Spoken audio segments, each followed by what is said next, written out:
if you just let them walk in and just pay you 500 quid a month or whatever your rent would be, odds are you're more likely to have a bad coach than a good one.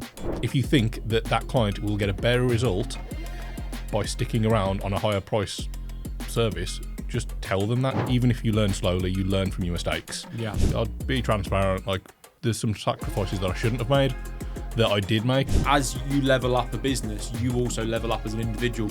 If we had FMA and FVP from the moment we opened, we'd be where we're at now within probably 18 months to 2 years. Yeah. Opposed to 7. You know, your decision making is different when you've got no money. Sometimes you just need to shut up and let them sell themselves. Yes, I love this. Like the power of silence. This episode of the podcast is proudly sponsored by our partners Over and Above. Over and Above is a cutting-edge sports performance brand at the crossroads of sports science and technology. Founded by athletes for athletes, they design compression garments that optimize your body's physical capabilities. Their ProPrio range focuses on proprioception, giving you improved control, movement, efficiency, and reduced fatigue. Not only are Over and Above garments perfect for elevating your own performance, especially in high rocks competitions, but they're also a great way to create an additional revenue stream by selling them as merch to your clients or members. And here's the best part, FMA clients get a 30% profit share on every sale. Ready to take your training and business to the next level? All you need to do is visit oaperformance.com to find out more. That's oaperformance.com.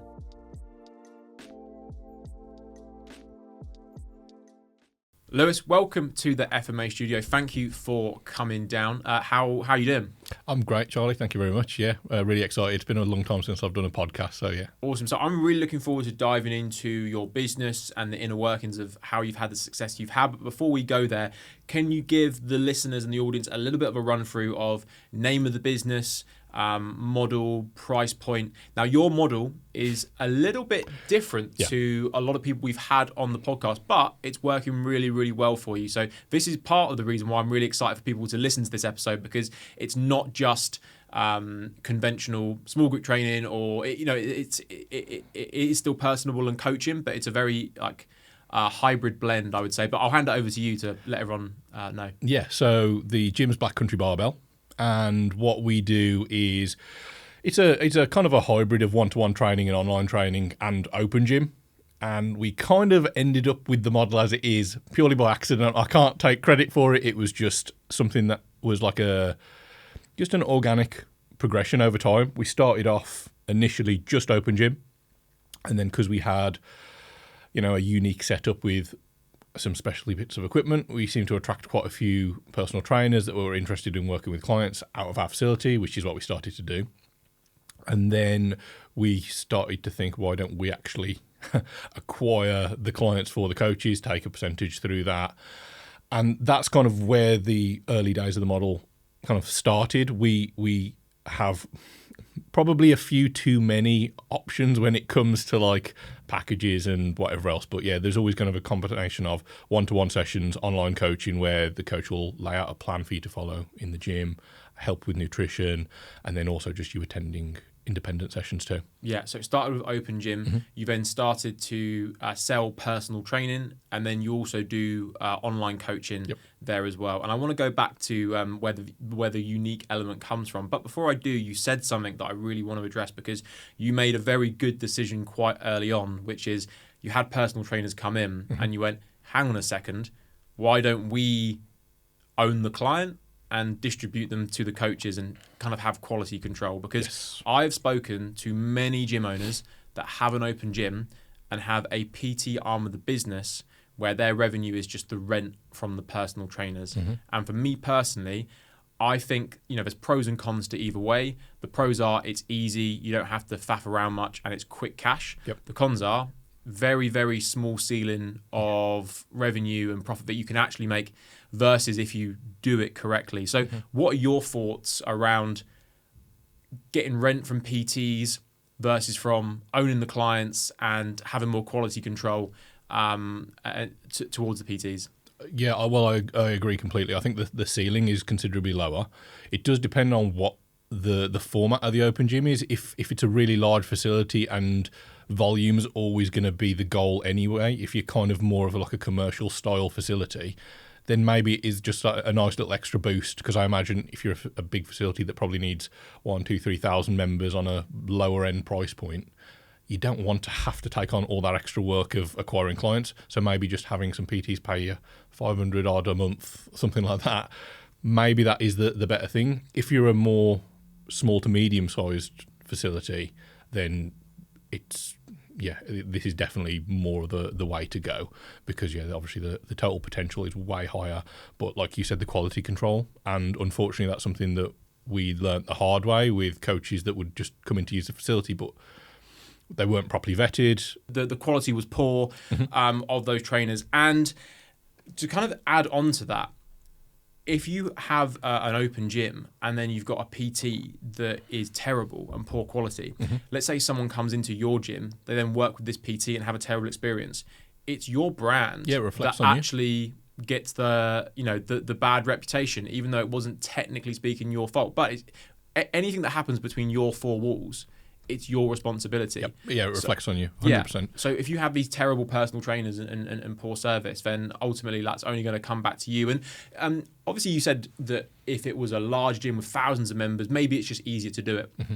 But medium size, it's more beneficial revenue-wise. What would you say in terms of how much revenue you were making in terms of renting to the PTs versus the potential of making through it being you? Like, how much more revenue and profit can you make from actually owning the clients and acquiring them versus just renting them? If it was to be like 2x, 5x, 10x, how much more do you think you can make from doing it in the way you've done it? So yeah, just roughly thinking about it, it'd probably be easily 10 times, 10 times, if not more.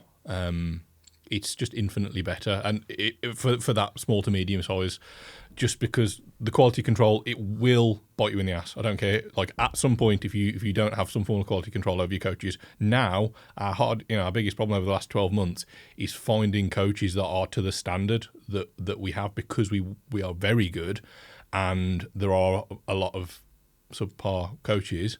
So yeah, if you just let them walk in and just pay you 500 quid a month or whatever your rent would be, yeah, the odds are you're more likely to have a bad coach than a good one. Yeah. It's also really disjointed if you've got a bunch of coaches working there and they all have different price points. One of them's fresh, just qualified and wants to charge £20 an hour. Someone wants to charge £50 an hour.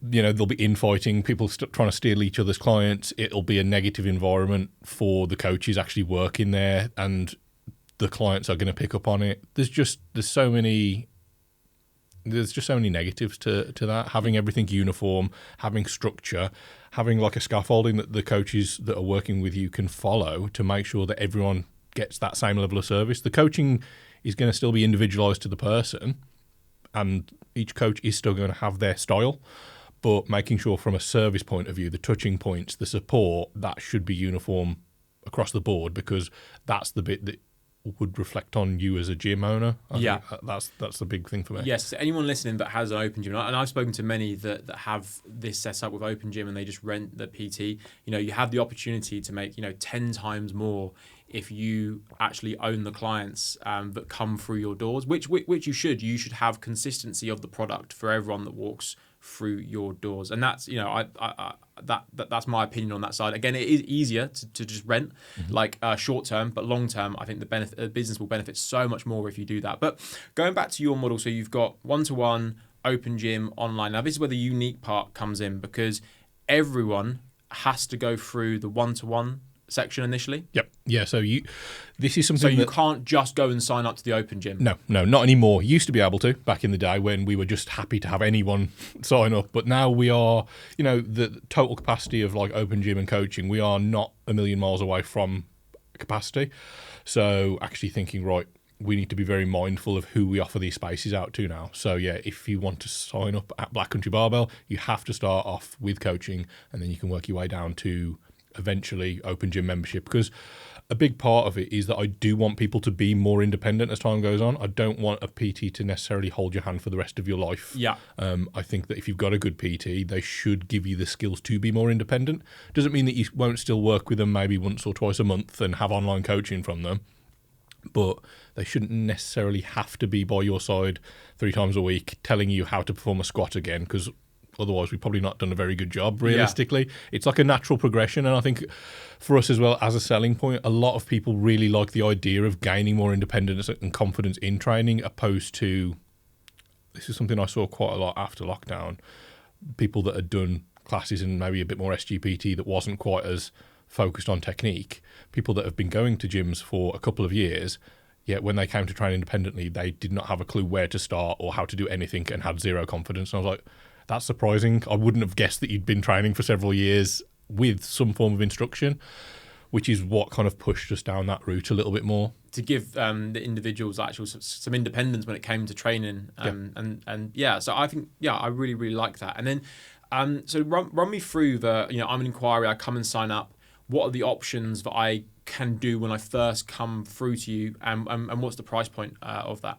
Okay, so there's an initial 12-week package. That's where everyone starts off. It's kind of the crash course. And everyone, whoever, doesn't matter what it is, everyone has to go through this 12-week initial phase with you. Yep. Yeah, that's it for absolutely everybody. There are 3 variations of it. I know this probably doesn't line up with what you guys normally, trying to keep it simple, not giving people too many options. But yeah, we've got 3. There's a bronze, a silver, and a gold. They pay 3 payments over the 12 weeks. So there's 1 payment every 4 weeks. Bronze is $300 for per month, basically, so $900 in total. Silver is $500, so $1,500 in total. Gold is $800, so $2,400 in total. So your packages, your intro packages range anywhere between just under £1,000 all the way to just under £2,500. Yep. Yeah. Nice, amazing. And so run me through like that 12-week process. Like what happens? Like so I've signed up. To either of those packages. Obviously, there's differences, and are the differences the volume of sessions, or? Yeah, so that's probably one of the bigger dictators of price point, because obviously the more hours with the coach, the more it is going to cost on our side of things. But there's a full nutrition course that they go through, which is like a video series. Yep. There's recipe packs. There's a load of nutritional documents that they get given, but then also the coach is going to be able to support and guide them, setting them macros, calorie goals, actually helping them with their specifics as well, because that's something that we notice a lot. Some people, in an ideal world, everyone tracks on MyFitnessPal and this, but some clients aren't willing to go to that extreme, or some of our older clients just probably aren't that technically great on their phone. So simpler methods, finding things like plate portioning or hand sizing, kind of meeting each client where they're at, which is what we're able to kind of facilitate. We've got a Fit 3D body scanner, which is, I don't know if you've heard of it, but not too dissimilar to an InBody. They get regular, like every 4 weeks, they get scans. Goal setting reviews every 4 weeks, which allows us to plan what the next block of their training is going to look like. And also we want that to be reinforced as a habit for all of our clients, that they regularly set targets for themselves, because I think that's often, from looking back previous to doing the goal setting, clients would run out of future. That's one thing Dan from FBP always kind of talks about. They've kind of got this idea of what I'm going to do this over the next 12 weeks. And once that's done and they might have achieved their goals, which they're really happy with, they kind of flounder then, because they're like, oh crap, what's the next step? So making sure that there is always a next step, whether it be around their strength in the gym, learning a new skill, their body fat, their body weight, whatever metrics we're trying to pay attention to, just regularly setting goals. And so I go through that 12-week process. I get all the nutritional help. We kind of goal review every 4 weeks. I then get to the end of the 12 weeks. What are my options that I can do from that point onwards? So that all of the 12-week programs, the bronze, silver, and gold, they can all actually roll monthly. So some people just stick around doing what they're doing, carry on, price point stays the same. And probably 50% of our clients just do that. Yeah. Which is, that there's no contract. They can just change from month to month. But then there's what we call like our second phase, which is our more remote coaching. So they will still see a coach either once or twice per month now. But most of their training happens on those sessions that the coach has laid out for them, and they attend independently. Because after those initial 3 months, from a skill point of view, they should be able to execute all the movements safely, know how to set everything up, be pretty confident. Not everybody, depending on their start point, but that tends to be when we would advise them to do something like stick around or to extend for another month. Yeah. Because when we have those conversations about what the next steps are, mostly the coaches have those conversations more than me now, but I literally just say, just be honest. If you think that client will get a better result by sticking around on a higher price service, just tell them that. Just say you're not quite there yet. Whereas somebody else who's smashed it, nailed every session, technically pretty good, for them that extra money that they need to spend on those sessions probably isn't going to have that much of an impact on their results. They could get just as good a results or damn near the same on something that maybe is £100 cheaper for them. And I think that honesty and that transparency when we talk to our clients does help them stick around. It's not just trying to keep them on the highest price point for as long as possible. I actually do want them to spend less over time, because I don't think we should baby them forever. Like I really don't. Like, I get a lot of enjoyment of seeing people that are intimidated by gyms, or I never step foot in a gym and they are uncoordinated, and then being able to see them 12 months later just rock up, saying hello to everyone, handling their warm up, getting stuck in, performing squats to depth, being able to deadlift with the flat back, being able to overhead press, all the things that are like, often can take people years to master, and we've been able to like expedite that learning and get them wrapped up in like a much shorter time frame. Because I think then once they've got those tools, they could move to another country, and because of their time that they spent with us, they're forever going to be able to look after their health and fitness. Which I think is like just a really nice thing to do, even though from a business point of view, it's not the best, because that does mean that clients pay you less over time. But it's, as a business, we have to make money. We've all got bills to pay, mortgages, all that stuff. But it's actually making sure that it ties in with my morals, and that is something that I feel strongly about, that I want them to have independence. Yeah, and it sounds like, your goal ultimately is to have them leave better off than when they came, in terms of like, regardless if it's at your gym or somewhere else, they actually know how to train for life moving forward, and they've got a skill set, not just like coach-led sessions where when they leave they actually don't know what to do. They're going to be empowered with that knowledge there. Yeah, 100%. And as more time's gone on, because there's some people that really do benefit from the coach-led sessions, the small group personal training side of things, and I have started to be able to identify that there kind of is a little bit more of a split in terms of clients, where some people, their biggest barrier to being fit and healthy is their knowledge and their confidence, and when it comes to that, I feel like PT can be better, whereas other people, it is literally just getting a kick up the ass.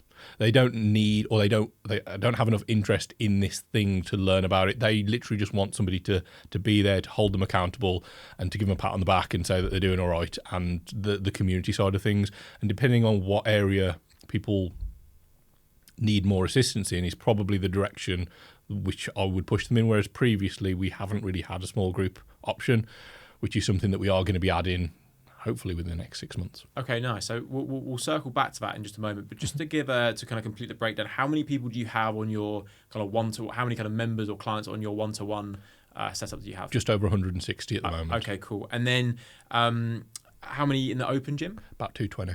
Cool. And then online, or is it a mixture, because people who are in open gym are also online, so it's going to be within there. It's a little bit, yeah. Unfortunately, that's something that I am working on now. But the metrics, everything, there's a lot of grey areas, which I am trying to kind of box everything off a little bit. But yeah, that does include. That's it. Like, there's obviously a lot of pros to this model that you've mentioned in terms of how you empower these individuals and they can move on and do their own thing. I imagine one of the things that makes it a little bit harder is actually tracking the metrics of how much each person pay, because you've got a number of different services that people can move into. It probably, I imagine, complicates it a little bit. Hugely complicates it. And now I'm looking at the SGPT stuff. I was like, God, why didn't I do that at the start? I was like, that was so much simpler, because also we are retroactively going back through all our numbers over the last 12 months to try and tighten up our data and be able to forecast better, because I'm working with FBP now, and that's a big thing that they push for, to know your numbers. And so that's Fitness Business Profits. So they're partnered with us and Dan Aguilera. I saw an Instagram story of you on a call with him. This episode is brought to you by Fitness Business Profits. Now, FBP have worked with hundreds of our clients here at Fitness Marketing Agency to add the correct systems in their business so they can have a highly profitable fitness business. Now, it's very common that typical fitness businesses have the wrong product, the wrong pricing, the wrong systems inside their business, causing a lot of chaos behind the scenes. But with FBP, they will help you get the correct systems in place, have the correct pricing, have the correct packaging, so your business is set up for success and can be highly profitable. If you want to find out more, go to www.myfitnessbusinessprofits.com, or you can go down in the show notes to see a link attached there. So before that, what was your tracking and forecasting like? Or was it there at all? So we knew how many clients we had, we knew what people were paying, but realistically, we always were just like, how much money is left in the bank at the end of the month? Is it going up? Then we're doing something right. Yeah. That was pretty much it. We got pretty decent at tracking stuff since joining you guys 12 months ago, but mostly around, cost per acquisition, lead, like close rate, things like that. All of the sales process, we dialed that in relatively quickly, and we got good at it. But then actually the stuff that happened afterwards, like the retention, and because we've got so many, it's almost like a tiered system of our membership. So it was almost like, where do we classify them as, being retained, opposed to if they drop down to membership now, we actually don't count them as retained because they're not paying for a higher ticket service. It's kind of just drawing boundaries and lines around things because we've got like a gradient of coaching. But yeah, it's been very complicated to do. Yeah. And I will probably over the next 12 months be maybe removing one or two of the options just to streamline it and simplify it a little bit. Yeah, and although complicated, it has been successful. So would you mind sharing like revenue, like what is it you do typically a month? Now we do, on average, we're doing over 50,000 a month. Nice. I think 54,000 was one of our best months, but this year was great. Since working with you guys, we get consistent leads in, so selling has been easy. The only reason we haven't really pushed beyond that is because we had to we filled up all our spaces. So we're like, I need to now hire a new coach, and then trying to find a really good quality coach that can actually deliver a great service was really tricky. It sometimes took a couple of months to find the right fit. And I think you were doing about 30k 12 months. Yeah. So significant increase in revenue, but obviously it's also good to know about like profit margins. Roughly like on average like what the profit margins are? It varies, unfortunately, because of all the different price points and the rates that they pay the coaches also aren't. It's not a set percentage, which again, super complicated. Wish I didn't do it. So it can be somewhere between 20 and 25%. Nice. So, which is still really, really good. Yeah. And obviously like costs go up when your revenue increase, but to be able to maintain that level of profit is really, really good. So the business as a whole is doing really well. You've got a great client base, a good amount of members, and you're also like personally benefiting from it. I remember when we first spoke, and I think you said something along the lines of like, there was a point where you're paying yourself like £200 a month in the business. Just because there were so many costs and things like that, and now I believe you're paying yourself more than £200 a month. Just a little, maybe like an above average. We don't need to go into numbers, but actually an above average salary for the very first time, which must be nice after spending years of staff being paid more than you, and you just having to kind of eat it up for a little while. Yeah, well, when first got the business going, I had not a clue of how to actually deliver a great service. It was just, I had this idea in my head of what would be good for a customer, and then we just do it. Didn't know how to get clients, didn't know anything really. It was very much just figure it out as we go, and paid myself nothing for quite some time, and then got to a point where I was earning a little bit of money, and it was like, oh, it's okay. Then unfortunately lockdown happened. We paid all our staff. We kept everyone, everyone got looked after basically, other than me. Like I said, that was when I was paying £200 a month just so I could afford to eat.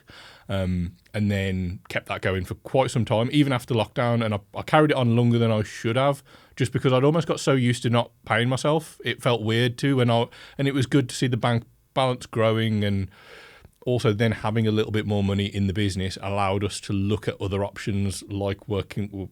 We looked at another company before we worked with you guys, which didn't end up being great, but like it actually gave us a bit of breathing space because we knew we needed to have some assistance. But beforehand, if we'd have spoke to you before lockdown, there just wasn't enough money in the business. I couldn't have afforded it. Yeah, and there's people listening to this podcast now where maybe they've got making an okay amount of revenue, but they're actually not paying themselves that much, and maybe they've been doing this process for 6 months, a year, or maybe longer, like similar to you. Is there any advice you'd give to those individuals in terms of being able to, like, I guess my question is, how did you persevere with paying yourself such a low amount consistently for such a long period of time, and still have faith that this business was going to turn into something that it has today, where it's generating a lot of revenue, profit, and you're paying yourself a really nice salary, but was there a time where you couldn't see that, or were you always faithful and hopeful in your ability? I'd be lying if I said that there wasn't moments. There's definitely a lot of hard conversations that I'd had with my ex and things like that, where like it was rough because there was just not enough money coming in. There was a lot of pressure, a lot of stress. But for the most part, like just my personality, I'm extremely perseverant. I do believe that that's probably my best trait. I'm not particularly intelligent. I'm not particularly, skillful at many things, but I just don't give up. I just keep going, and I think that realistically, as long as you keep plugging away, and you can, even if you learn slowly, you learn from your mistakes. Yeah, you will be successful. It just might mean that it's taken me 7 years to get somewhere where I'm pretty comfortable, but there's still more to go over the next few years. Somebody else, maybe with a better skill set, could have done it in 3 or 4, but I'm fine with that. I'm doing it at my pace. Yeah. I can't change who I am, so I am very perseverant in general. I think that's the main attribute of like a good entrepreneur. Though. Mm-hmm. They know what they want, and they just have sheer hunger to go and get it. Yeah. And they can ride out the hard times because they know what they want, and that feeling is so strong. But they can persevere with that difficult time. And I think that sounds exactly like you.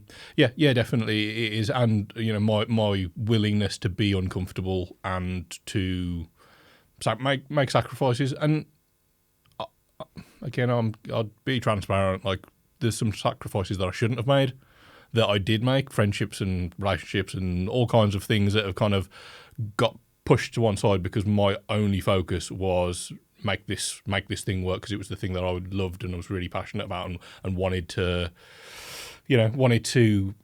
make into what was the vision in my head. Yeah. And it's really tricky though. Life is obviously all about balance, isn't it? Yeah. And I think that if you're an entrepreneur though, you have to ignore that. Yeah, for at least a bit. Well, yeah. Well, I think everything you're explaining is just that classic entrepreneurism, where again you've got the blinkers on and you know what you want, and there are inevitably going to be times where you put everything into this mission that you have, and you're not going to see friends as much. You're not going to be able to be as present as maybe you want to be, and things get sacrificed. And there's people around you that may try and pull you out of that. But the reality is that, and it may sound a little bit harsh, but if you weren't so focused, there may be a chance you wouldn't be here today. No, 100%.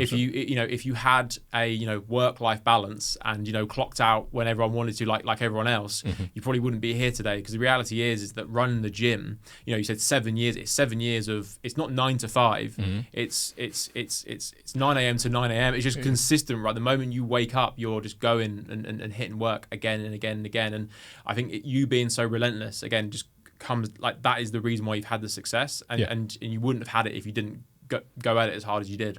No, yeah, you are right. You've got to have that, and I don't think that there's many people which would even get started in this industry if they didn't have that kind of personality or something like that personality just inherently in them.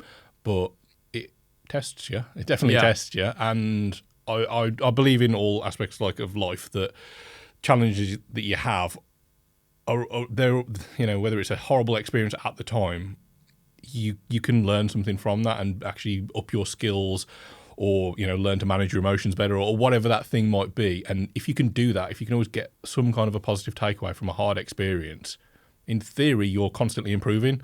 So the version of me in 6 months' time is going to be so much more efficient and so much more of a hard worker, or more determined, or more resilient, or stoic, or whatever it is, than me right now, exactly as I am. Looking back on 12 months ago, things I do on a day-to-day basis so easily now, I was riddled with anxiety before. I'm just oh my god, having to make all these sales and this.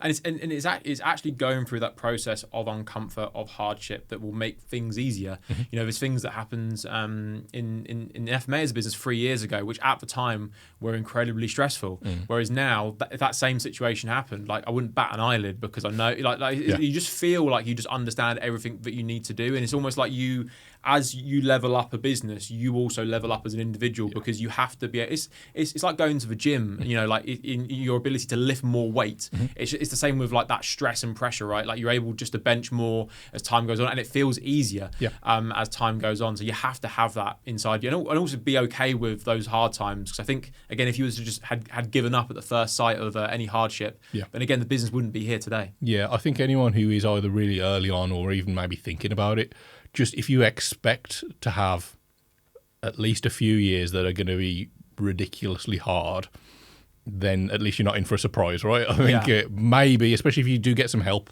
that's something I wish that I knew that there was more, help available than there was. I just thought you open up a business and then you go at it alone. But this is a really good point, because obviously, like, you have done this for 7 years. We met 12 months ago. You're working with Dan at Fitness Business Profits. But imagine, I guess the question is obviously that there's work that has to go into the business, and that's not just going to be fixed instantly with marketing or something like that. But how much faster and how many less mistakes you potentially would have made had you got help of some sort earlier on in the process, if it was more available to you then? So if we had FMA and FPP from the moment we opened, we'd be where we're at now within probably 18 months to 2 years, opposed to 7. And I'm certain of that. Yeah, and you know what's so interesting about what you've just said is because a lot of, like, I can't think of anyone in life that has achieved anything of any significance without any help. Yeah. Like, whether it's business, whether it's life, someone's gotten help in some regard. Someone doesn't have the knowledge or skill set, and they find someone that can help them get them where they need to be. But a lot of people will try and do things themselves, and it could be any element of the business, finance, or even programming and product, right? Like, even going from personal training to small group PT, you may think, oh, I'm a PT, I know how to program this type of session, but actually, is there actually a better way to be able to do this? And by getting help from someone that has the knowledge that you need, you can just speed up the process, reduce the mistakes. But some people will avoid doing that because it costs less to invest into help, whatever that help may be. Yeah. But actually, the opportunity cost of not having the outcome faster will actually cost you more, but you just don't see it because it's not money you ever had in your hand. Yeah, 100%. And I've been guilty of that before. And your decision making is different when you've got no money.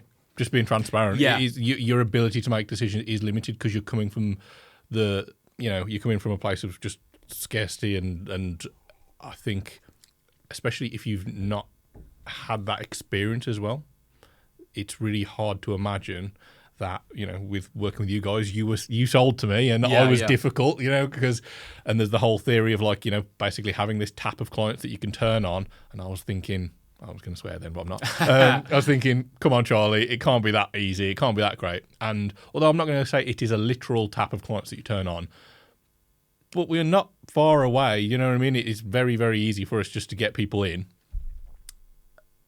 Because I'd never experienced it before, I used to do our Facebook ads, and some months would be amazing, then the next month would be terrible, even though I'm like, but it's the same as what we did last month. What's happened? Why has our cost per lead gone from £5 to £50? Like, I just don't understand what's going on.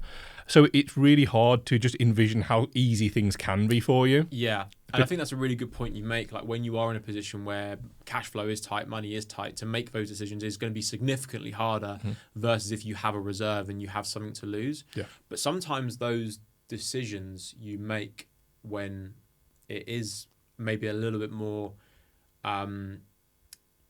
risky, if that makes sense, are the decisions that actually go and change things. Because if you were to go back to yourself 12 months ago, like when you still weren't paying yourself much at all, it wasn't a significant amount to invest into marketing, right? Yeah, it was. And I believe you've also been burnt in the past as well. Yes, worked with another company, which we won't name. But, of course, yeah. But so that, I think, that added another layer of resistance when I wanted to work with you. I'd heard good things. I'd been advised by a couple of people that you're worth looking at. But I think I think there's a lot of pride in having your own business, and you want to try and do things on your own. You want to have a bit of independence, and sometimes it's hard to ask for help.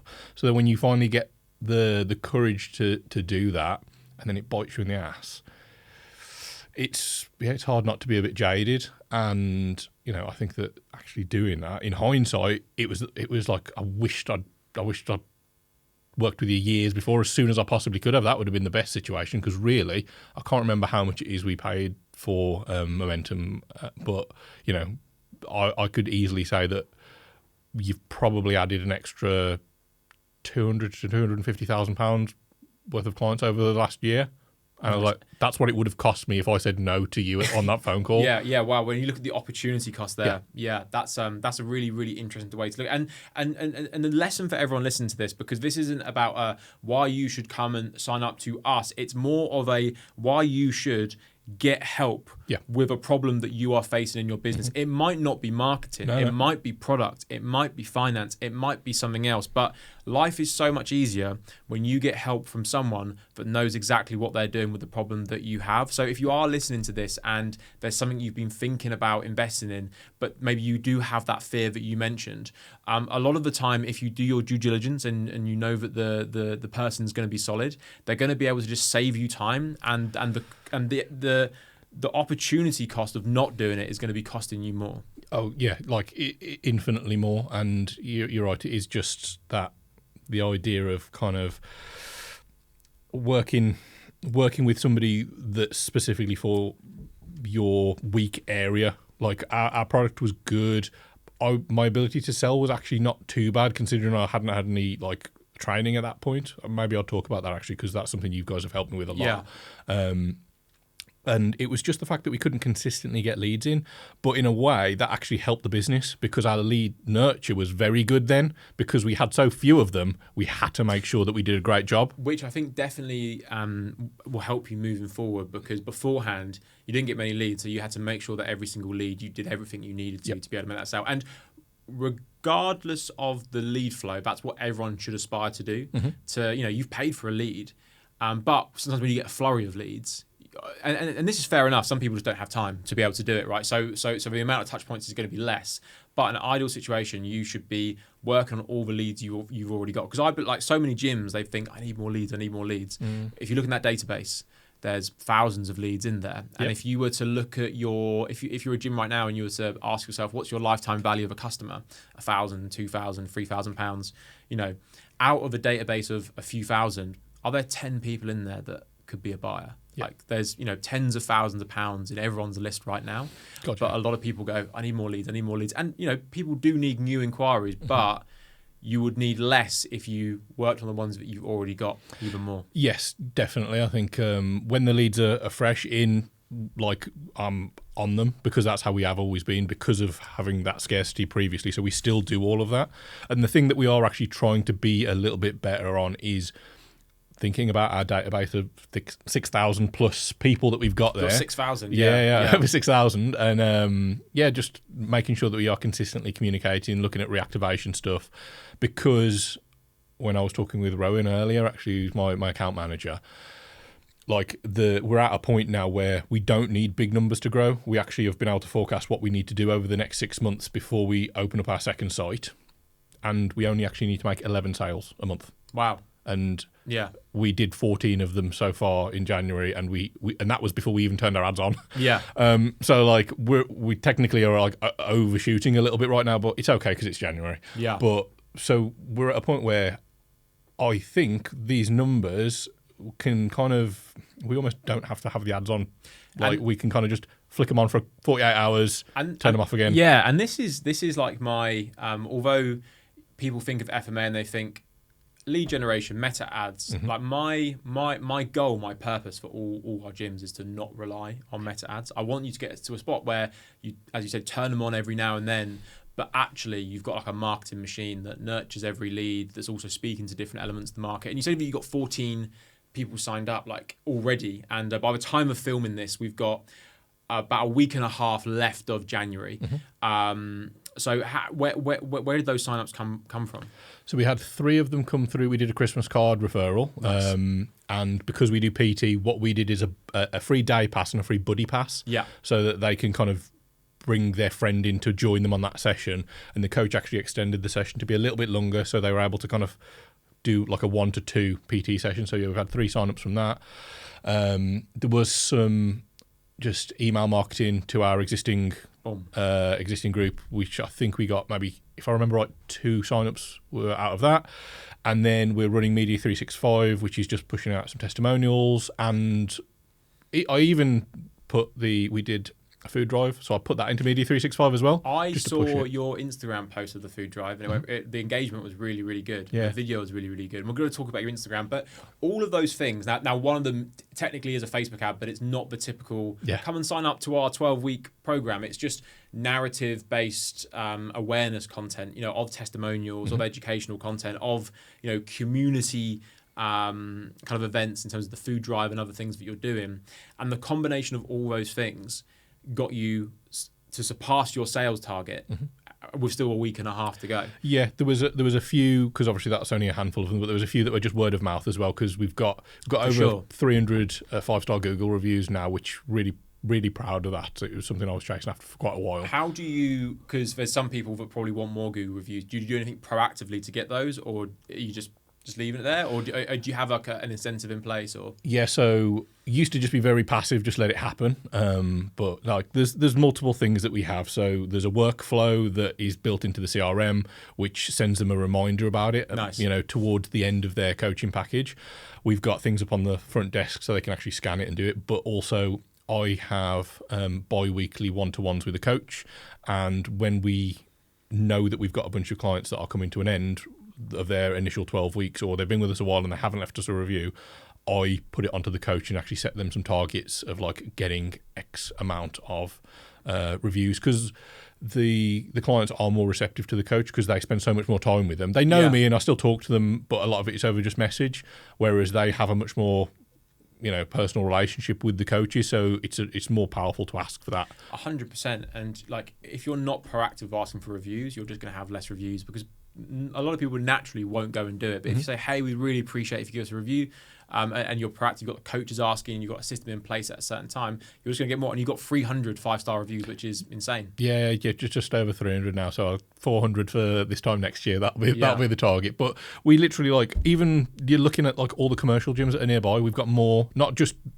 that they're 5-star, but we've got more volume of reviews, probably of like all of the gyms combined. And they have far more members, technically speaking, but you guys have got more reviews, which is just going to help in so many ways to have that trust. But I love that, and obviously like some of these people are word of mouth, and every gym with a good service should be getting word of mouth referrals. Yeah. But also there was other things you did that didn't come from Facebook ads necessarily that got you those customers. And I really love hearing that, because that if you want to ramp things up, you can turn on the sales conversion ads and get leads, but you've also got other marketing in place that can bring you in customers. And like email marketing, I love to hear that you're doing that, because not enough people are emailing. But 2 signups, and those people pay between 1,000 to 2,500, and then if they stay on later, there's going to be even more. So for sending an email, which is free to do, to a list, emails are already on there. And imagine if you got 2 signups every month. Yeah, exactly. And that is definitely something that's a little bit newer from when I came to the last FMA event, the Mastermind, and there was. You were talking about it a little bit more, and I was like, God, we need to do it, because we've got our lead nurture, and then we've got our long-term lead nurture, and it's all automated, but none of it is particularly. It's not relevant or topical based on that month. They're generic. I am personally. I'm a fan of automation to an extent, but not to lean on it 100%, because as you said, like topical, personable, relatable to the time of year. Yeah. Like if you have an automation going on and something bad happens in the world, and then your automated email gets sent out, it could be really off topic and it seems a little bit out of context. So I'm a believer that everyone should be kind of creating emails for that week to send to their list. And of course, like you want to have a blend of automation and manual outputs as well. So at FMA, I think if someone was to opt in, they'd receive, I think, only about 6 emails initially, and then they just go onto our house list, and then we'll write emails up every single week. And that's how I think the more gyms should do it. Again, like what's going on in the gym that week, what's going on, potentially in the world, Christmas time, Easter, whatever it is that you can talk about and communicate with that person from yourself. Yeah, exactly. And that is something that we are newer to, because there's always just been this push for growth, and going from 4 coaches to 8 coaches in the last 12 months and doubling our client base and things like that, because there's been a very aggressive push. But we are at a point now where we can just slow the pace a little bit, grow more steadily. And that's one of the reasons why I wanted to start an SGPT facility, because it's so much work managing that the current model. Yeah. But if I want to carry on growing, I don't want to go from 8 coaches to 12 or 16 coaches. Yeah. Like my head would explode. Yeah. So doing something that's slightly simpler, which will allow a good amount of, like a very good amount of growth. Margins are going to be better on that model as well. Just kind of made more sense from a sustainability point of view. For sure. So you mentioned that a couple of times. So let's go into the small group. Like, what was your decision? And I know you've mentioned it just partially there. Your decision to go, right, I want to add small group into what we're already doing. And because, you could say you're already doing quite a lot. Yeah. Why add another? But also, I meant you did mention you want to strip back a few things as well. Yes. Yeah. So where we're at now, because the reason we kind of ended up kind of capping out just over 50,000 a month is just because of being able to have enough coaches to handle that workload. And then by the time we'd got the hires in place, we were winding down more towards the end of the year. Now all the coaches are in place. We can probably get somewhere between 60 to 65,000 pound a month. That's the aim for the next 6 months, and to make get there in total. To make 60 to 65k just a normal month for us. That's what we'll be doing probably by June, July. Nice. And that's also when we should open up the SGPT facility, which we're hoping to get that eventually up to about 30k per month. So in total, we should be somewhere like 90, so you just 95. need 11 sign-ups a month to be able to get to your goal. That's really good. Yeah, if we do 11 sign-ups per month, then that'll get us to 200 clients in total, and that'll be around about that 60 to 65. Again, I have to give vague numbers because of all the price points. It's a little bit messy. And then from that point, then you'll decide to go to, so you've already decided, but to go to small group personal training and open up. So have you got a space next door, or how does it? Yeah, so we have a unit next door to us, which is 1,700 square feet. So kind of spot on for that small group size, and it's just a different offering. And I said before, the more time that I've been doing this, the more I do realise that not every client needs the same support. I think, and my bias was, everyone just needs to learn more and become more capable. Whereas there's some people that know how to train, they have the capabilities of doing it, but they need consistent motivation by somebody being around them, someone being there for them. And PT is a very expensive route to handle that for the rest of their lives. Yeah. Whereas SGPT, the price point's a little bit lower. So then also for us, we have our open gym, which is a lower price point. We'll then have SGPT, which lands nicely in the middle. Yeah. And then we've got PT, which is a more higher end service. So it just means that we're actually able to offer a more appropriate level of support depending on what that client's needs are. Yeah. It fills a gap for us in multiple ways. I might potentially put you on the spot a little bit, because if I go back to earlier, you mentioned that people who do like a class-based session come to you and they don't really know what they're doing. Have you thought about that in terms of small group training? Yeah. What are your thoughts there? So actually initially coming here and going to Madison's next door and seeing the quality of the SGPT, I think that's probably where maybe I was a little bit more skeptical, because potentially there's a lot of places that are running classes or boot camps or something which are not. It's just they're just getting people sweating. Yeah, they say we're small group training, and I did this. I went. I won't name the place. I actually can't remember the name. It was a place in Canada, so they're probably not listening to this. But I went and did a drop-in class to like an independent gym, and it was like positioned as like a coach-led class, and it was just circuit training. It was just like you spend a minute doing this movement, you then move to this, but it was positioned as small group. So a lot of people that you've spoken to that have come to your gym, and they're like, I did this class type thing. In your head, you're probably thinking of small group personal training as like a high-level service. Yes. But actually, what's the quality behind the doors? Yeah, I think that's it. There's so much variation, and this is something that I'm newer to in terms of actually being exposed to behind the scenes of how this works. But I think that the coach-led sessions, having the session structured in a certain way, which will allow a coach to actually be able to have a bit of time with each person and give them feedback and support. But also, I think a big benefit is what happens outside of the session, the follow-up, making sure that they're looking after their nutrition, making sure that they're attending sessions, having almost like a traffic light system in place so you can pick up on people that might be struggling a little bit more. Yeah, there's a lot of moving pieces to be able to still deliver a really high level of service without having it one-to-one. And that's something that I will be figuring out, and I'm paying to work with FBP so they can actually help me skip past the learning phase a little bit. There still will be. There's always going to be some learning, right? But not make mistakes. I don't want to ever deliver a bad service. So I know I'll be able to open with a very good product, and then I can refine it from that point. Yeah. So yeah, that's kind of the idea, is just being able to deliver something that I know isn't going to be as high of a service as one-to-one, but it's priced accordingly. So I think that that's appropriate, right? Yeah, for sure. So are you going to cap the numbers when you initially open small group? Have you got like a goal of what you want to open with, or? So the site should be able to comfortably have 150 people there.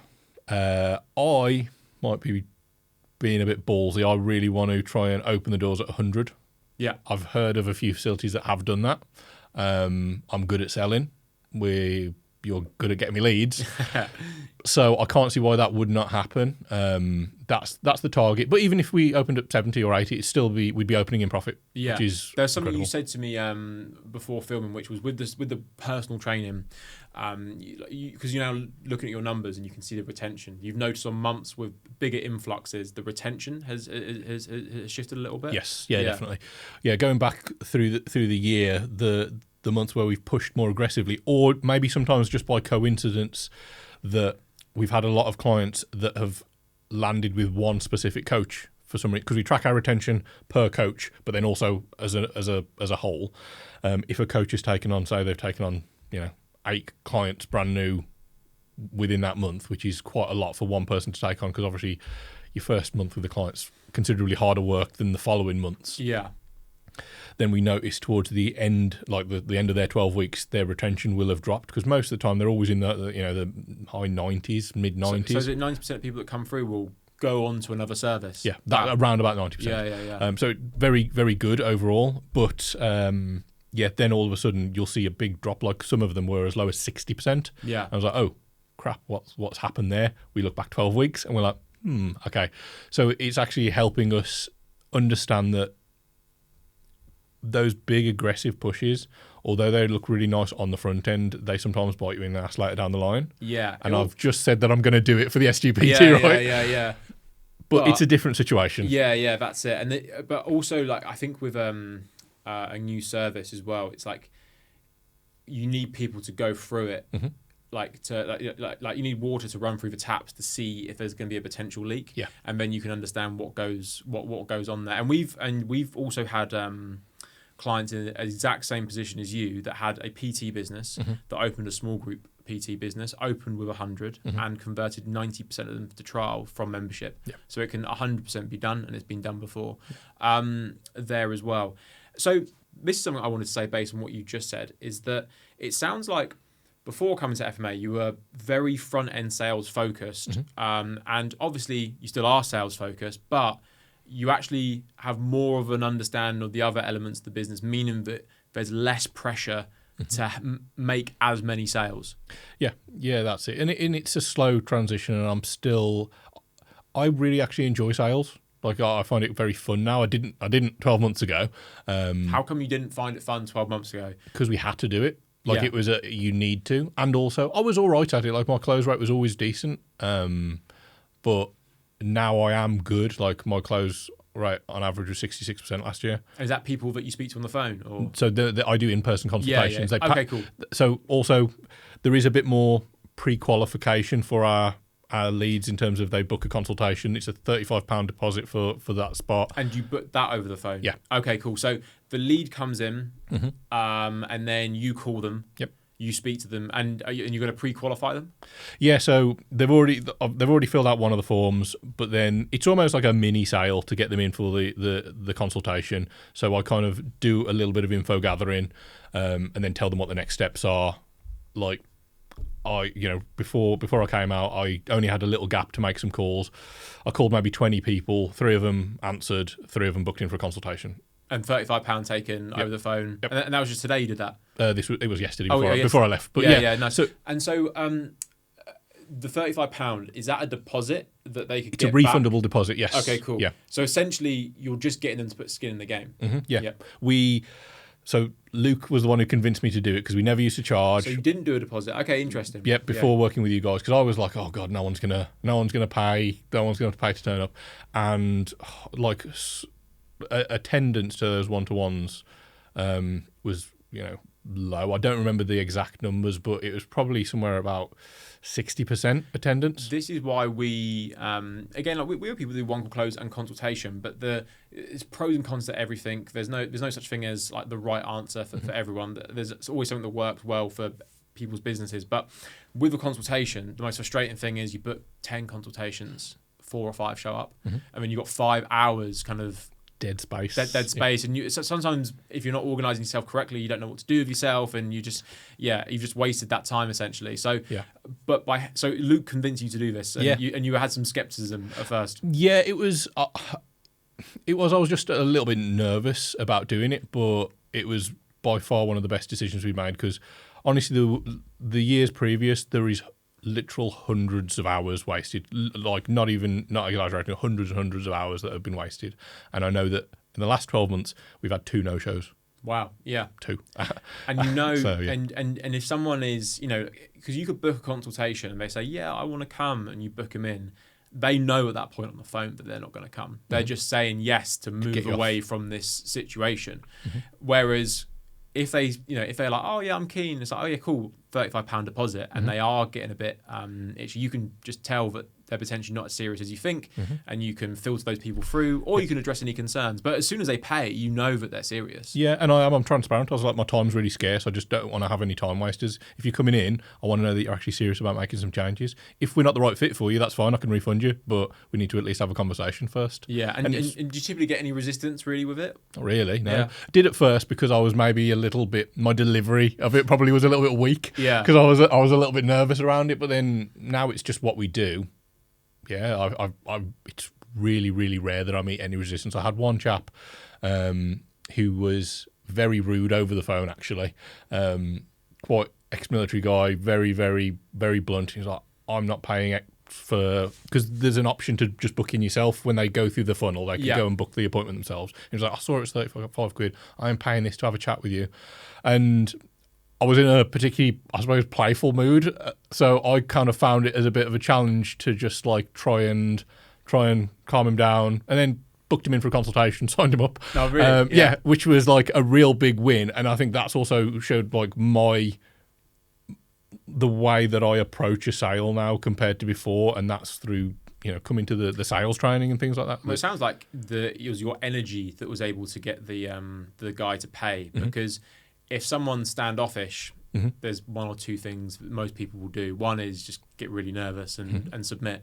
The other is fight back. Yeah, that was always me. Yeah. And go back, which, if there's ever conflict, like the sale is pretty much lost, like if you're in a conflict.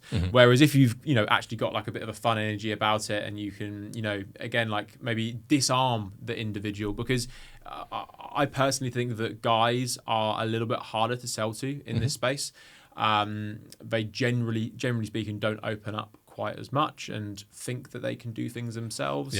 So they're a little bit harder. So if you can, as you said, like be a little bit more playful and kind of go around with it. They pay the £35 deposit and they come in. How long is that? Is it an hour? What happens during that process? 30 minutes to an hour. Okay. Depends on how chatty they are. Depends on what they've got going on in terms of injuries, medical conditions. If I do need to actually do a bit of digging into what their current situation is a little bit more, whether there's much objection handling, which there tends to not be. I used to have zero knowledge on objection handling before starting with you guys, and I still would close all right because my info gathering was very good. Yeah. I felt like that was my saving grace with good info gathering, because I genuinely just like to know what's going on with people. And then now I've added in better objection handling. I remember attending the very first sales training, and like the next day I had a consultation with a guy, Richard, who's still a client with us now. Went through the whole thing, was really good. And then he was like, I had an idea in my head of, maybe about 100, 120 pounds, and you're like considerably more than that. And then I followed up with some of the objection handling. Probably didn't execute it particularly well because I was quite new to it, but kind of was thinking, okay, what's your plan B? What are you going to be? What's your alternative now? And then he was like, I'll probably end up going back to David Lloyd and just not attending, same as I've done for the last 12 months. And he was like, yeah, I'm just going to do it. And I was like, can I pay it all in one go because I've got a bit of money that I was going to buy a new shotgun with, and the missus doesn't know about it. It's like, can I just pay it all up, like the 900 quid off in one go? And I was like, yep. Yeah. So in a sentence, he went from objecting the price to just giving me his card. And I think that's so interesting. And for anyone listening, like, he had in his mind 100 to 120 pounds. Their minimum it was going to be 3 times the amount. And the question you asked was, what's your plan B? Mm-hmm. And when you ask that question, you kind of go on his side of the table. Yeah. You're saying like, yeah, sure, no problem. Like, what's your other plan? Yeah. And then he just said, I'll go back and do what I was doing. Now, before you said he talked himself into it, I thought you were going to say another question. Is like, oh, well, how did that work for you last time? Mm-hmm. And then he would, but he just walked himself into that whole solution. Went, yeah, I'll just go ahead and do it. Yeah. So I really like that question. Like, hey, what's your plan B? And again, like, you could have had a mindset of he can't afford that. He thought it was £100. How is he going to afford £300? And then he actually could. And I guarantee that's the same with so many prospects that have some sort of price resistance. It's because they have, how much did he pay for David Lloyd? Probably 100 to 120 pound. So that's his general expectation anywhere else he goes, because that's what he understands. But there's a reason why you cost more, and you've got to back yourself is my thought process. Yeah, that's it. And that confidence comes just from doing it over and over again, though. Like, knowing that, like, it's fine. We get people that are paying £800 a month. Like, I don't think that there's anything to bat an eyelid at for a £300 a month service. Yeah. Assuming it is obviously good. And yeah, just having that confidence to be able to just challenge people, but in a way that, like, genuinely might, like, I have quite a detached position to the sale now, where I don't actually take it personally if they don't. I actually kind of feel bad for somebody if they don't buy from me. Yeah. Like, because I know, yeah, they might be a few hundred quid lighter, but because we've done it time and time again, have literally changed people's lives. Like, they get the good end of the deal realistically. Like, they can completely adjust their trajectory of where their life's going from working with me. I actually feel bad if they are in a position where they genuinely are not able to, because I'm not going to sell to somebody who literally, it's like keeping the lights on, feeding the kids, or going to my gym. Like, I'll tell them, I was like, I'll say, like, there's a gym around the corner that's a budget gym. We've got a free program that we can give to you, so you got something to follow. Like, I always try and make sure that they've got some value from having that time with me, regardless. So we've helped, even if they can't work with us directly. And will you just find that, like, let's say the Senate's price, like, will you find out, hey, is it that it just costs a lot, or this is something you just dead on can't afford? Like, yeah, you just find that information out, basically. Yeah. And you don't assume from the moment they say, I can't, like, it's too expensive. You don't assume that they actually can't afford it. No. You just, but you do find that information out. Yeah. So part of my consultation, this was one of the things that Luke got me, is actually, it's like saying, I've softened it slightly, but I'll say, like, what are you doing right now that negatively impacts your health? And they'll be like, I'll get 3 takeaways a week. I drink a bottle of wine a night. And in my head, I'm like, how much is this at? And then I was like, okay, there's 100 quid. There's another 100 quid. So sometimes if I feel like it's appropriate, I'll say after that question, how much do you think that's actually costing you a week or a month? And then, we'll tot it up. And honestly, it's so easy that people are spending 300-400 quid on things that are bad for them. That's such, yeah. Because there's some people that don't like the objection handle. Oh, but if you give up this and that. But the way that that's framed in terms of, you say, how much do you spend a week if it's bad for your health? And they total it up. And how much do you think that's costing you? Yeah, I don't use it straight away. Like, I kind of, that's towards the front end of the consultation. Yeah, that's it. When you position it there, then they already kind of know when they get there how much they're spending. You don't even need to say it. Yeah, you've kind of disarmed part of that, like, price objection later down the line, or that's how it kind of happens for me. And then if they say, oh, it is a little bit more expensive, often they'll say, oh, it's a bit more expensive. And sometimes I'll just shut up and let them think. And they're like, but I am going to be saving money because I'm not going to be getting takeaways, especially if I'm putting this into it. I'm going to give it my all. I'm going to try and cut down to only drinking on a Friday. You can see the cogs moving. Yeah, sometimes you just need to shut up and let them sell themselves. Yes, I love this. Like, the power of silence. Because so many, when it gets to that part of the sales call, most people, and it's very natural, get very nervous. The heart starts racing. Yeah, sweaty palms. So, and when you're nervous, you try and fill the gap when you're talking.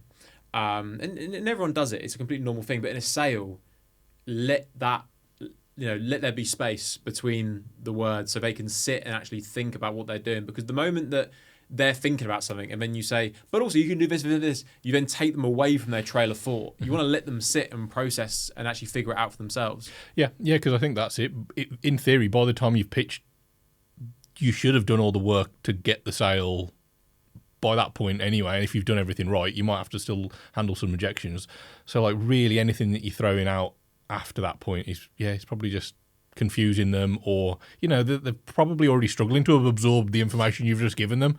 So piling a load more on top of it, which I definitely was guilty of before. I used to do that all the time. Used to go in on what the service was. So again, you sell for just under £1,000 up to 2,400. How much, when you get to the pitch, do you tell them in terms of like, is it light, is it heavy, in terms of what it is you do? Like, so we've got there's a booklet which has all the different services broken down page by page, and then there's an actual pricing leaflet, which I actually have out on the table from the start, and I actually tell them pricing before we go into the pitch. So it's probably done slightly differently, but this is just how it's worked. So the prices are all there. They can see the very cheapest price, the very most expensive price. And then I go through the info gathering, kind of learn a little bit more about them, and then I transition to the pitch, which will actually kind of start to, I normally say, sounds brilliant, you're going to be a really great fit for the program. I actually think that your needs line up really well with what we want to deliver. And then I'll explain that we've got, there's 3 stages, stage 1, stage 2, stage 3. Stage 1 is where you're at right now because you need the most amount of help and support, and there is a bronze, a silver and a gold. They're priced at this. The payments are over the month. You can swap between them if you actually need to, because we do allow people to jump from a silver to a bronze if that's required. Does that make sense before I actually start explaining everything that's included? And like, yep, okay, that's it. Go through it. I'm trying to cut the pitch down because like it's too lengthy. Yeah, and I guess the point I'm trying to get to is that like you sell a very premium service, but you don't talk about it nearly as much as you think you need to. Yes. Yeah. Because people it's all tied down to the solution and how you deliver it versus like what the actual mechanics of that are. Yeah, people don't care about linear periodization or like the biomechanics of whatever that you're doing. Like people just want to know that they're going to get solid results, and sometimes you have someone come in who's maybe wants to know a little bit more of the technical side, but for the most part people just want to feel good and they want it to be simple. They want a clear pathway of where they're at now, where they go to. I actually had a meeting with our coaches the other day, and I was like asking them where they think the value is for them as coaches and what service they provide, and it was good programming, proper critique of their technique, supporting them, giving them the right macros, the right calories. And I was like, well, can they do all that on ChatGPT or Google? In like 5 minutes for free? And they're like, well, yeah. I was like, that's not what they're paying for. But also, like, if you're in a sales process and you're saying, like, we're going to look at your form, we're going to go your macros, we're going to do that, to the unsophisticated individual, and we're going to go into your audience actually just after this, that doesn't mean anything to them. Like, it really doesn't mean anything to them. It's where are you right now? How do you feel about it? Why do you think you're here? Yeah. What do you think needs to happen to where do you want to go? It's very, it's very like you got to go a bit deeper than, we're gonna. Yeah, that's it. Just literally walk them through. Kind of, I do like a FabQ system with going through it. This is something I'm trying to do a little bit more of, that kind of feature, advantage, benefit, and then a follow-up question, just because the follow-up question, I always used to do fab, but then adding the question on, I feel like that actually keeps people more engaged throughout, so it's not just me talking at them for like 5 or 10 minutes. And giving me an opportunity to get some micro commitments from them, so they're saying, oh yeah, that sounds really good. Then once I've gone through that, I'll say, what part of the program do you actually think is going to be most beneficial for you?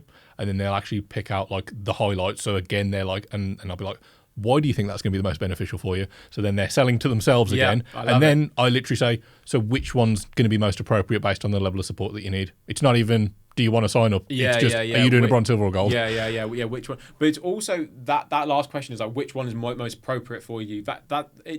It's the same question, but it's not. So which one do you want to do? Do you know what I mean? Like, it's actually presented in like a really streamlined way. So I really, really like. Yeah, and it's just been an evolution of like doing it and then kind of realizing what it's like you want to make it hard for people just to say no, or I need to think about it. You want to just make it the path of least resistance is just saying yes, pretty much, and like those subtle adjustments on how you actually phrase a sentence definitely has an impact. And every time I come to one of the sales boot camps, or I watch, most of my YouTube feed is like, you know, I don't know, Cole Gordon or Bill Walsh, stuff like that. I kind of like that side of things.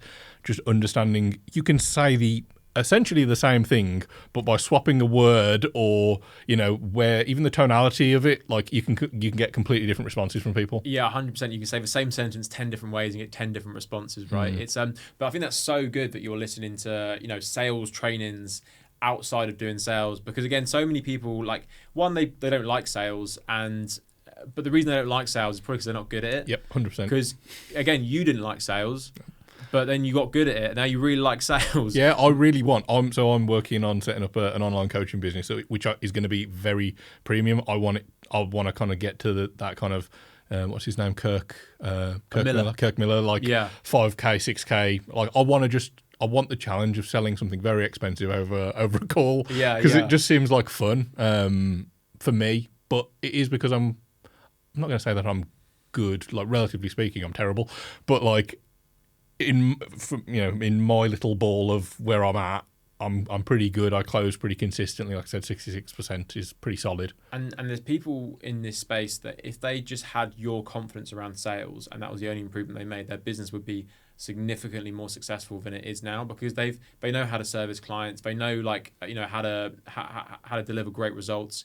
They probably get enough inquiries, but they just don't like that sales element. And if they had your confidence and your certainty in your process, their business would be so much more successful. Oh yeah, God. Any business, there has to be some, especially on a small business, it normally ends up being the owner who is the salesperson. And if you don't understand how to sell, you can have the best service in the world and it's pointless. Your business will fail unless you nail that down. You obviously need to be able to get consistent leads coming in, but again, if you're not good at selling, it means that you're just missing more opportunities if you've got loads of leads and you can't sell to them. Yeah. So it's probably one of the biggest areas to improve, because I think, or maybe it's my own personal bias, but there definitely is an idea of what sales is, and I came from probably a little bit of a negative place of the kind of used car salesman ideology, and it being like a disservice, whereas actually understanding what I'm doing and me selling to somebody and actually convincing somebody of the value of what I provide is not me being greedy or trying to get people's money.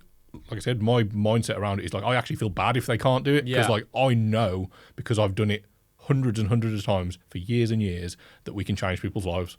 So like, it's my duty to like do a great job in that sale to convince them and to show them, because they've only got 30 to 60 minutes to be convinced of something that potentially is going to change their whole life. That's not a lot of time, so you've got to be on the ball, haven't you? What would you say to anyone who thinks like, I only want to sell to someone who it has these like attributes, or is like this, or like, let's say they can afford it, but maybe they're not the fittest or an athletic person, but like, I only want to sell to these people.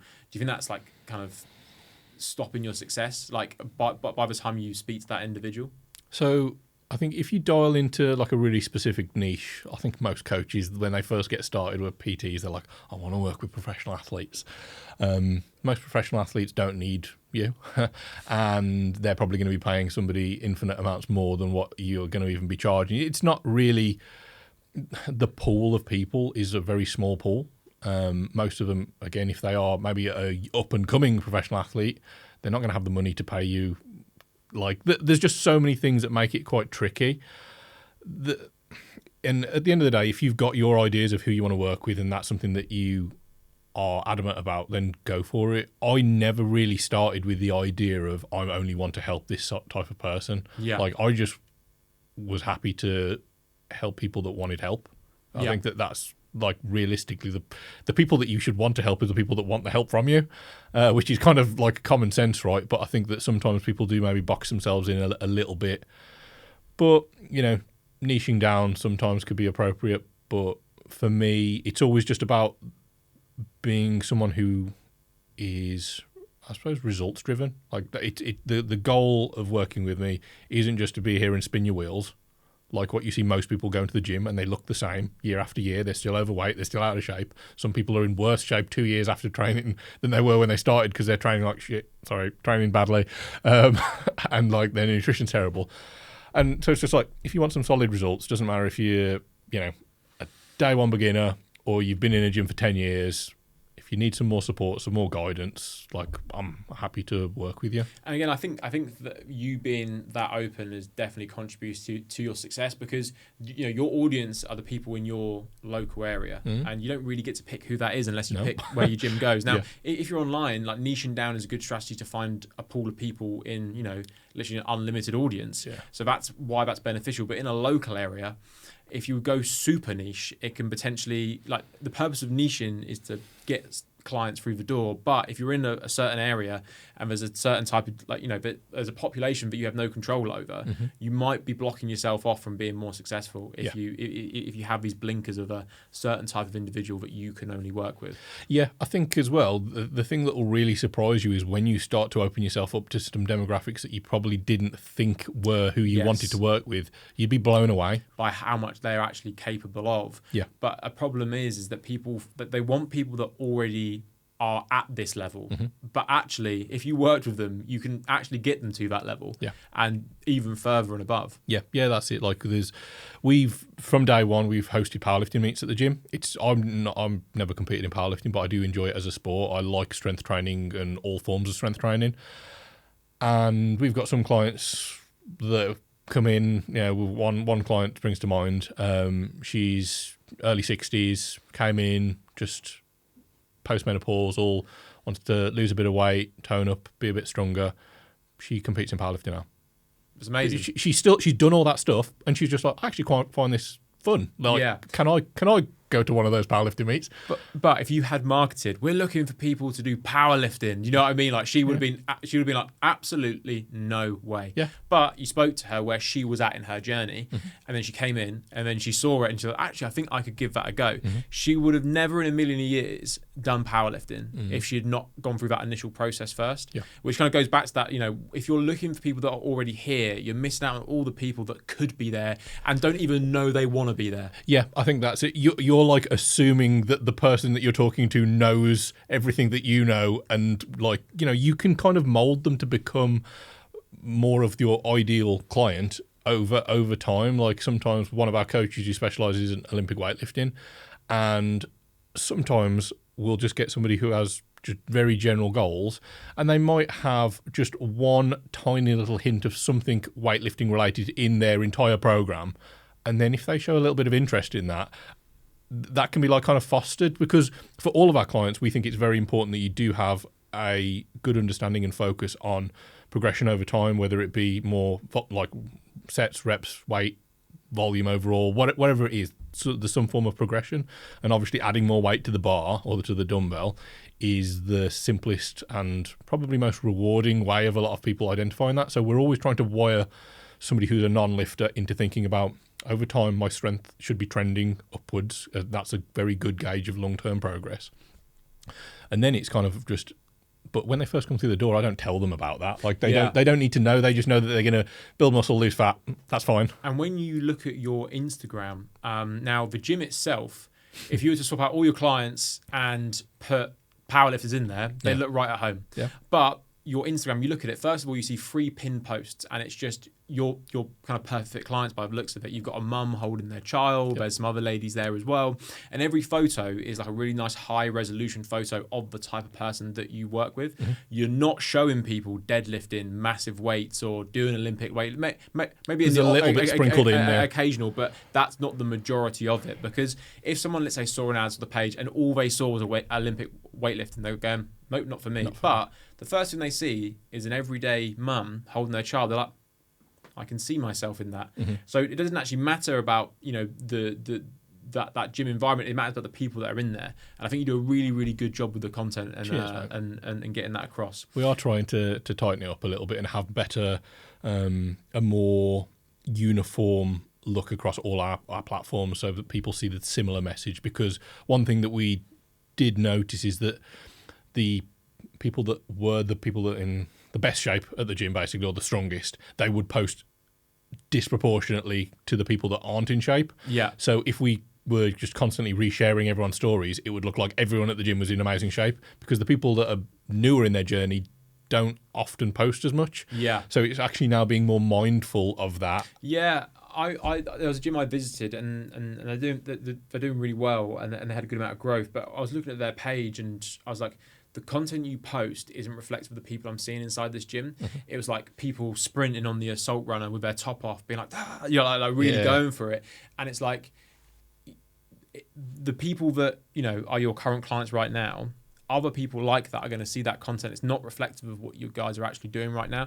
It's reflective of what you like as an individual. Yeah. And if you focus on what you like, because fitness professionals to the general population are freaks. Yeah. Yeah. Like, you know what I mean? Like, most people don't live this lifestyle. Yeah. And I think we get caught in our own bubble, right? So if you kind of show what you like versus what's best for the individual, then I think you're going to struggle.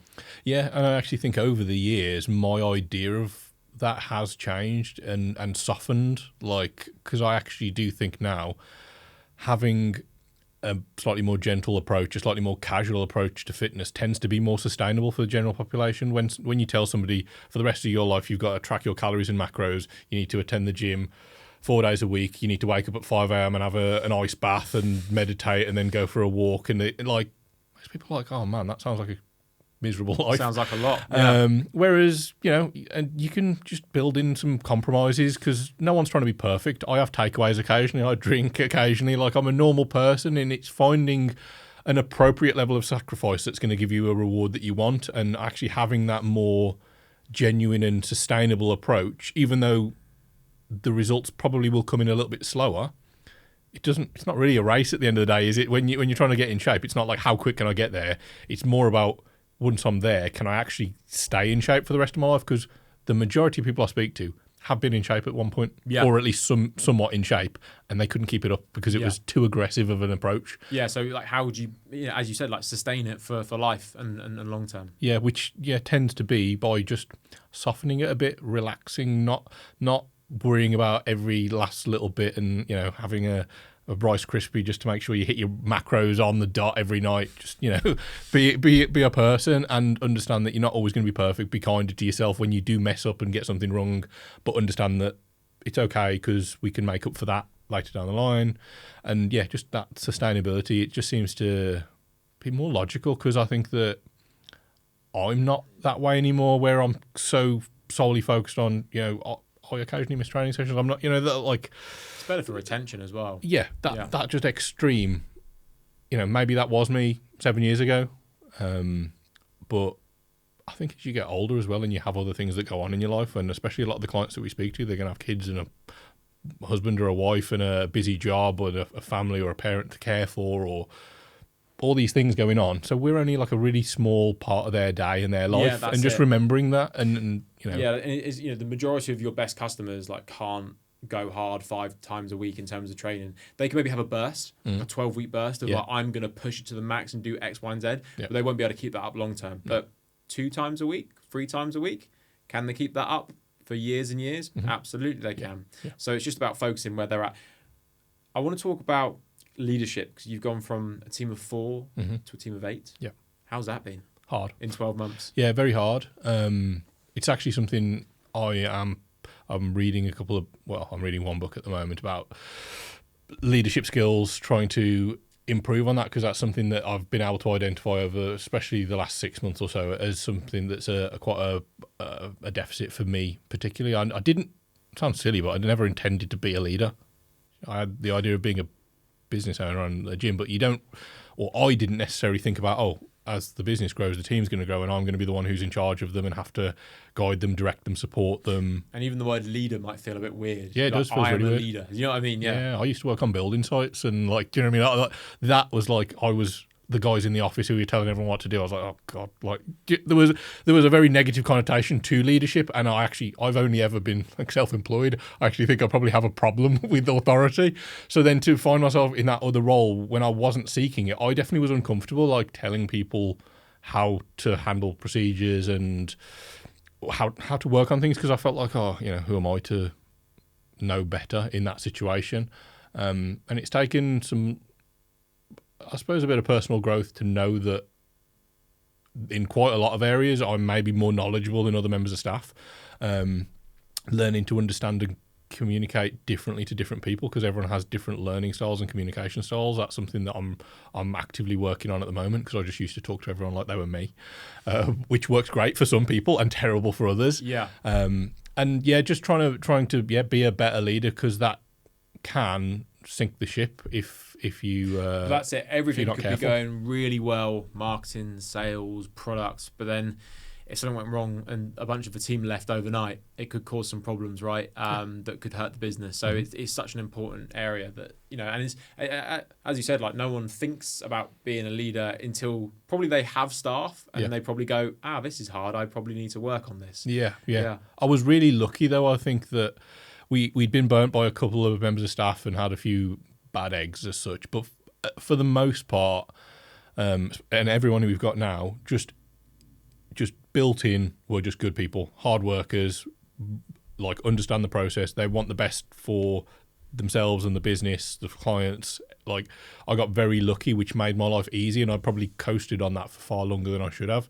If I'd have had worse staff, I probably would have realised the importance of leadership earlier on, opposed to 7 years down the line with, like, because that's just our coaches. Then we've got our gym staff, so there's like 12 in total. Wow.